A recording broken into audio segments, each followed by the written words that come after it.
di segmen dibahas yuk. Nah sekarang ada temennya nih, iya. Nah ini manggilnya apa nih, Mbak? Miss aja. Miss ya? Iya, Miss Miss Fanya. Ya, halo.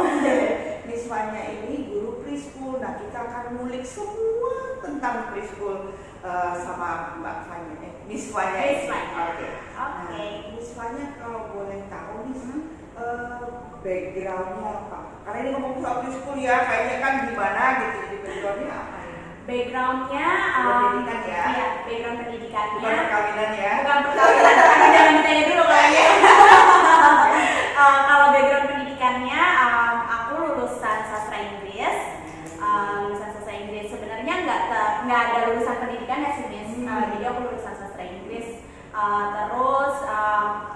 Tapi aku pernah pas KKN aku pernah beberapa kali ngajar di Lombok, ngajar di SD gitu. Jadi kayak pertama kali banget aku ngajar pas masih kuliah itu di Lombok justru, bukan di Jakarta. Tahun berapa ya?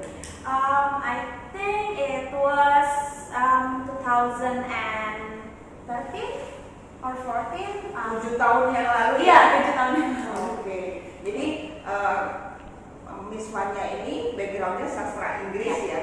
Jadi bukan pendidikan bahasa Inggris, tapi sastra Inggris. Oke. Nah, setelah lulus kuliah itu langsung ke preschool atau mencoba melanglang buana jauh banget, dan nggak pernah kepikiran sama aku buat jadi guru TK atau preschool teacher tuh nggak pernah kepikiran sama sekali. Jadi pas baru lulus kuliah itu karena aku di UGM, nggak lupa nih nyebut nama kamu.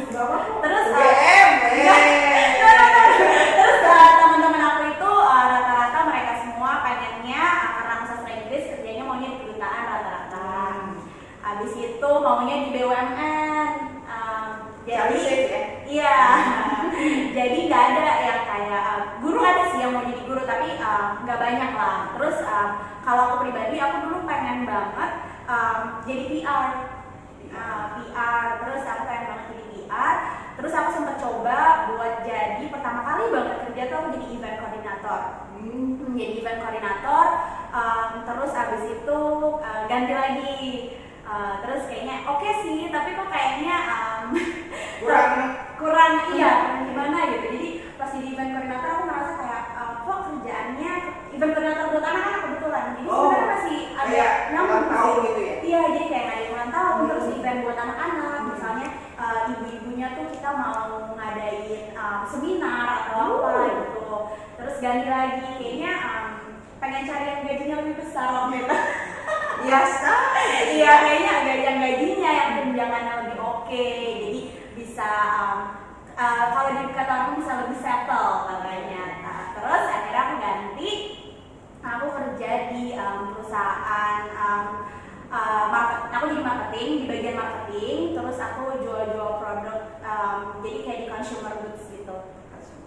Iya, terus aku jual-jual produk, tapi di situ gajinya oke, tunjangannya oke, semuanya oke. Tapi di situ aku nggak ngerasa apa ya, kayak nggak fulfilling. Iya, nggak kayak oke, gajinya oke nih, tapi kok kayak aku nggak happy ya pas mau berangkat kerja. Jadi pas mau kerja kayak ya kayak bisa nggak sih nih waktu stop dulu gitu, kayak belum cukup nih istirahatnya, besok kayak udah harus kerja lagi. Jadi setiap mau kerja tuh aku tersiksa sih jujur. Wow, begitu. Jadi setelah beberapa kali sana kesini terus tiba-tiba kepikiran. Tapi enggak juga, jadi belum. Jadi terus tiba-tiba panjang nih. Jadi tiba-tiba terus abis kerja di situ, terus aku udah resign aja. Kata mamaku kalau kamu nggak suka, kalau kamu ngelakuin sesuatu nggak sepenuh hati, buat apa gitu. Betul. Terus kata mamaku, udah coba aja kamu, coba aja yang lain. Kalau emang kamu nggak suka, kamu ngapain kamu kerja terus tersiksa? Maksudnya ya namanya kerja, a lot of ups and downs obviously, tapi ini kayak aku benar-benar kayak tersiksa gitu loh.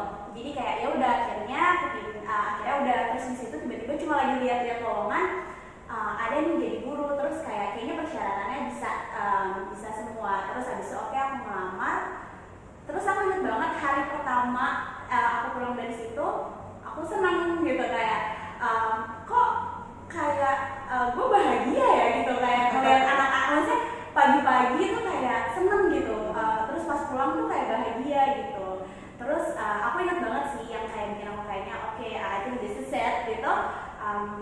aku tuh benar-benar terharu terus. Jadi ngelihat waktu itu aku lagi mau field trip ceritanya, waktu itu baru sebulanan dulu mau field trip. Terus orang tuanya tuh dada-dada kayak anaknya mau S2 di luar negeri, kayak heboh sama nenek sampai kayak semuanya video. Terus aku terharu kayak terus habis itu setiap ngelihat orang tuanya jemput anak murid, terus anak muridnya peluk orang tuanya, terharu lagi, senang. Terus baperan ya? Iya, mungkin aku baperan Libra kali ya.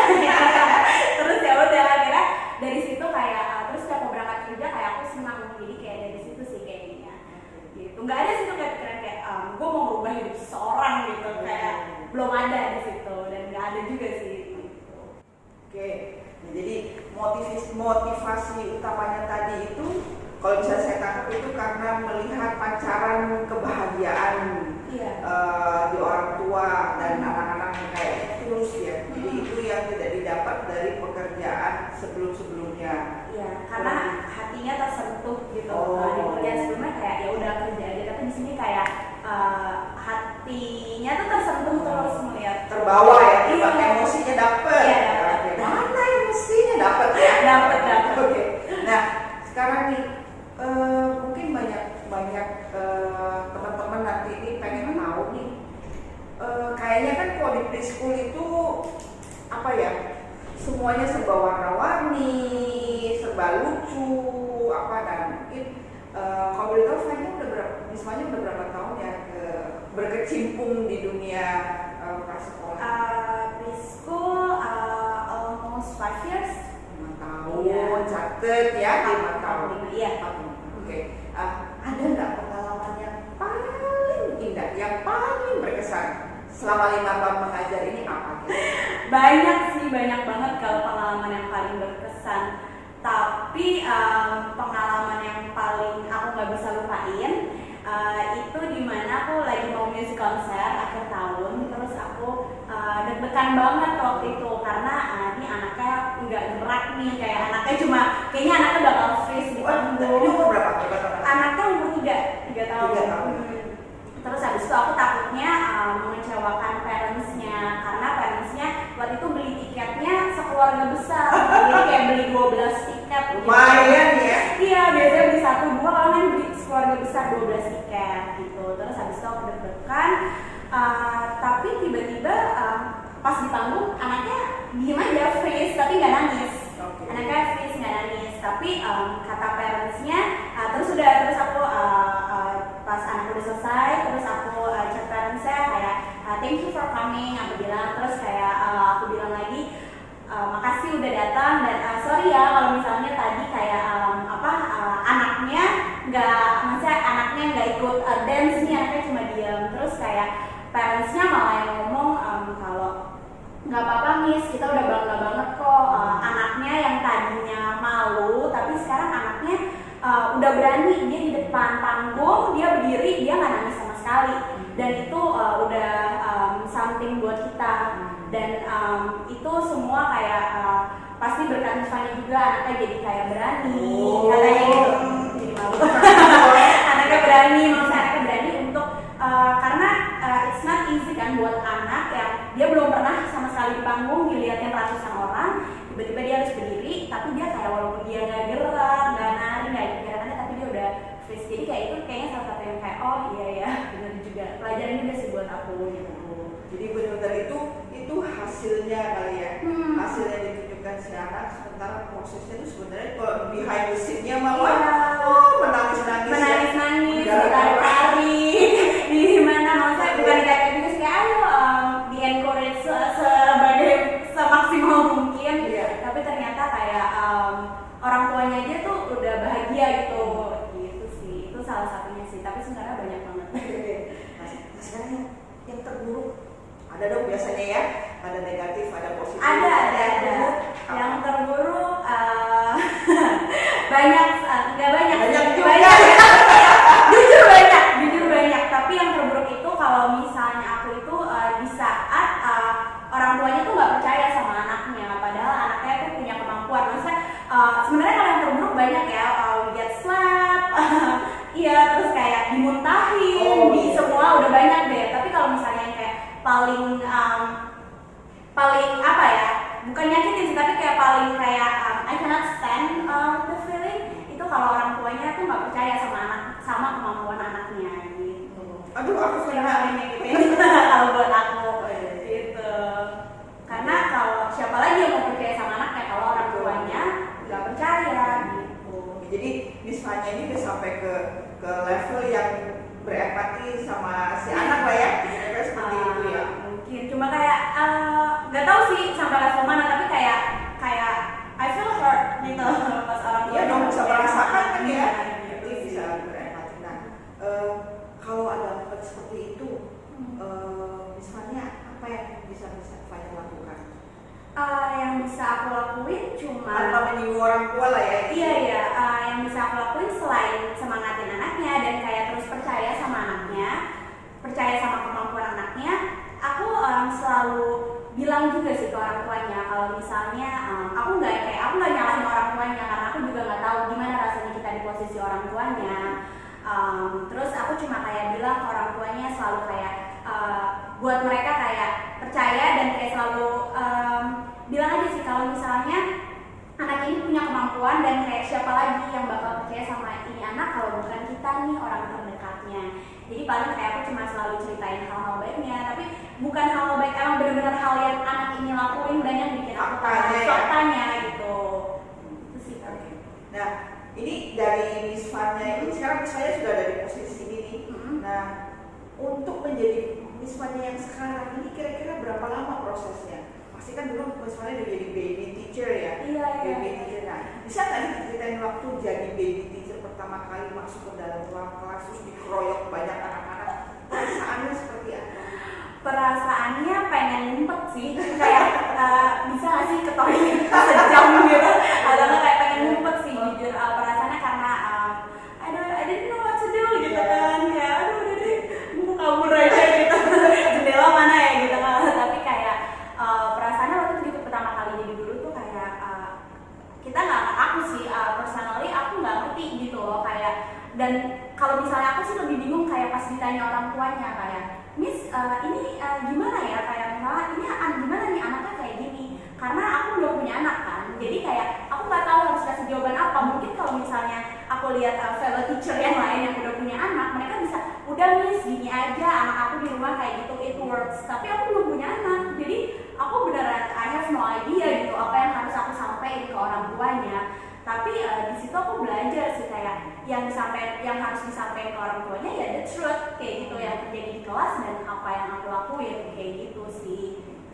Nah terus nih, karena masih single, terus ngurus anak-anak kecil. Nah untuk membekali diri sendiri dengan pengetahuan, kan kita juga harus tahu ya anak itu gimana. Apa yang bisa lakukan? Ini untuk yang pemirsa juga yang lain-lain yang istilahnya mau pengen jadi guru preschool, apa sih yang perlu disiapkan? Yang perlu disiapkan, jujur aku nggak ada kayak nggak pernah ada list yang harus disiapkan kayak A, B, C, D gitu sih.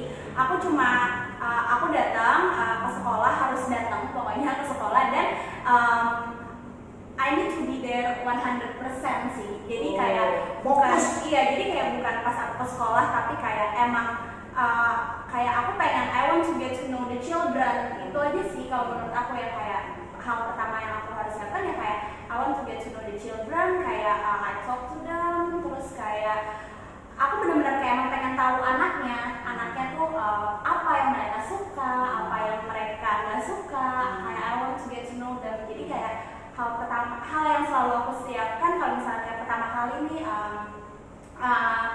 first week of school is always the hardest, but I want to know the children. Jadi kayak mental mungkin ya? Iya, lebih ke mental sih. Kayak pokoknya aku pengen tahu anak-anaknya, aku pengen kenal anak-anaknya udah gitu. Jadi harus fokus ya? Iya, harus fokus. Oke, misalnya ini kalau di kelas nih biasanya kalau anak TK kan suka menyanyi, menari, ya kan, nggak bisa diem. Dan satu lagi anak-anak suka cerita. Suka cerita nggak di kelas? Suka banget. Nah kalau suka banget cerita, menurut Miss Fanya sepenting apa sih storytelling itu untuk anak-anak? Menurut aku penting banget ya. Tapi yang lebih penting dari ceritanya them di ceritanya gitu. Jadi ceritanya it can be anything, boleh tentang anime, tentang apapun, tapi aku selalu involve them ke dalam ceritanya. Biasanya dengan kita memasukkan mereka ke dalam ceritanya, mereka akan lebih tertarik. Jadi biasanya namanya aku ganti-ganti. Misalnya nama anaknya misalnya Rina, tapi aku ganti di ceritanya jadi Rini. Terus mereka nanti biasanya nengok, kok mirip ya namanya gitu. Atau pokoknya aku ganti dan aku masukin anak-anaknya ke dalam ceritanya gitu sih. Jadi penting banget. Penting ya.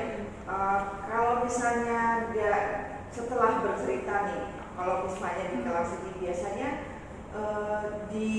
disambungkan nggak dengan aktivitas lain si cerita ini? Kan kalau anak-anak kan ceritanya sudah menarik nih bagi mereka, tapi kita mau dapat moralnya nih supaya mereka mengerti dari cerita itu.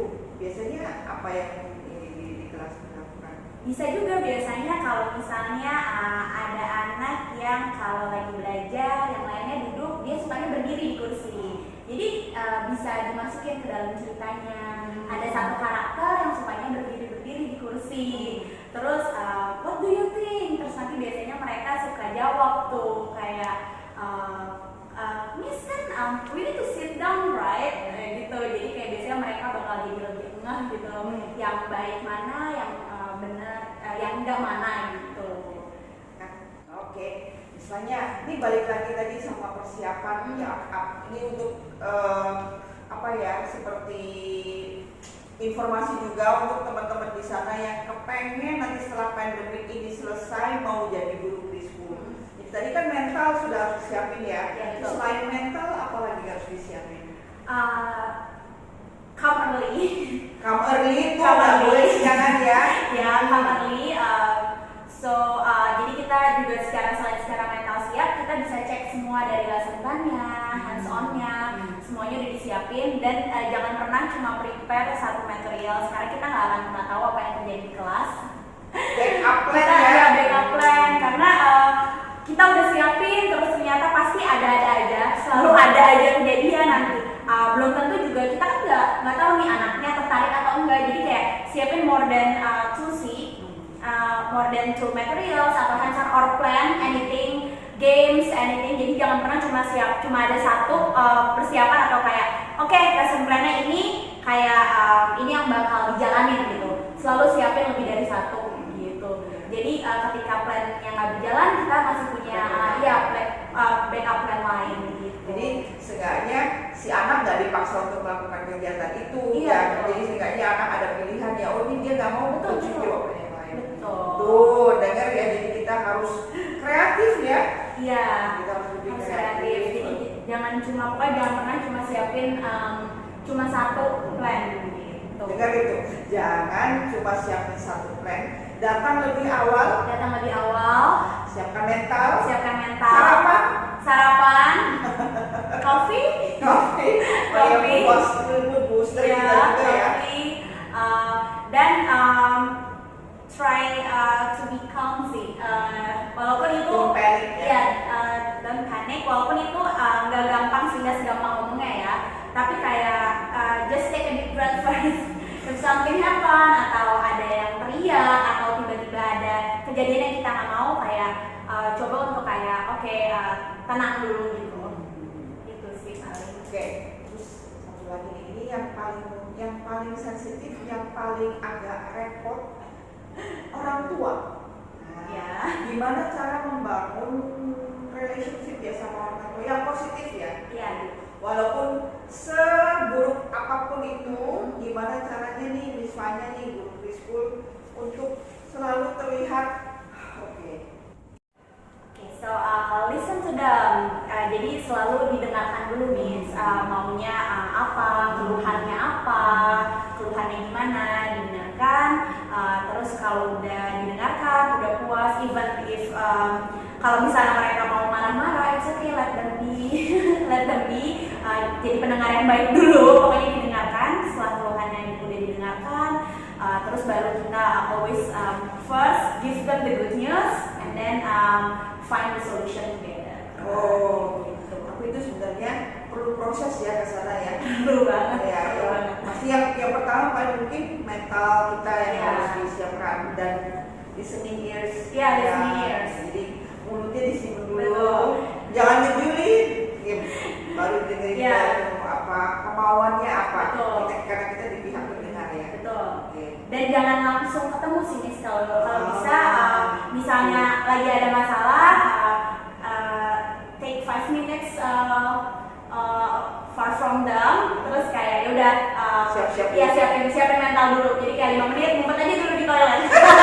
Iya. 5 menit ngumpet dulu di toilet. Ancam-ancam gitu ya. Ya, oke, kalau misalnya the principal call, oke, someone's mom wants to talk to you, oke Miss, give me 5 minutes, oke. Jadi juga kita nggak terbawa sama emosi saat itu gitu. Itu tipsnya, membangun hubungan yang positif dengan orang tua pada untuk kondisi apapun. Apapun, Ya. karena yang terpenting itu, dan always remind them that our goal is selalu sama. Tujuan kita tuh bukan buat diri kita, bukan buat orang tuanya, bukan buat sekolah, tapi tujuan kita selalu buat anaknya. Kita Tuh. pengen yang terbaik buat Setuju. anaknya gitu. Iya, kita mau yang terbaik untuk anaknya, si orang tua pakai cara dia, si guru pakai cara, tapi semuanya positif. Betul. Sekolah pun begitu. Iya. Iya, Oke. itu sih. Oke, terima kasih Miss Fanya. Sama-sama. Disimpulin dulu ya, nanti Miss Fanya bisa tambahkan kalau ada yang kurang. Jadi guru prasekolah itu sebenarnya gampang-gampang, susah. Gampang kalau kita mau fokus, susah kalau kita nggak fokus, gitu ya. Iya, bisa dibilang gitu. Oke. Betul, betul. Ada tambahan nggak? Tambahannya ada sih Miss. Jadi untuk kalau untuk orang tua di luar sana, always believe in your child. Kalau untuk yang mau menjadi guru, cuma satu sih Miss, work with your heart aja sih Miss, kerja pakai hati. Karena kalau misalnya kita udah kerja dari hati, pasti apapun rintangannya pasti eventually akan terselesaikan gitu. Jadi benar-benar dari dalam hati ya, jangan ada yang memaksa. Betul. Oke, jadi tadi dari pembicaraan dengan Miss Fanya untuk resep untuk semua teman-teman di luar sana yang mau jadi guru preschool, satu siapkan mental, Betul. ya. Dua, siapkan fisik juga, iya kan? Yes. Datang lebih pagi, sarapan jangan lupa, terus selalu belajar ya. Belajar. Nah, selalu belajar dari semua ya, dari lingkungan, dari Even, dan anak-anak ya. anak-anaknya. Ya. Jadi cara menekel anak-anak itu nggak semua ada di dalam buku. Betul. Atau nggak semua yang di dalam buku itu benar atau bisa diaplikasikan. Aplikasikan. Tapi harus kita sehari-hari sebagai guru kita harus terus mau belajar. Betul. Gitu ya. Gitu, betul. Terus satu lagi, jangan menjadikan orang tua itu musuh kita, tapi orang tua itu satu perahu dengan kita, Ya. satu sama dengan kita, yaitu ingin membuat si anak Jadi lebih baik. jadi lebih Ya. baik. Tapi caranya mungkin satu dari sisi A, satu dari sisi B, satu dari sisi C, tapi semuanya targetnya sama, Betul. membuat anak lebih baik. Betul. Iya. Oke, sekian dulu perbincangan kita di Bahas Yuk Learnology. Lain kali akan kembali lagi dengan pembahasan-pembahasan yang lebih menarik. Oke, bye-bye.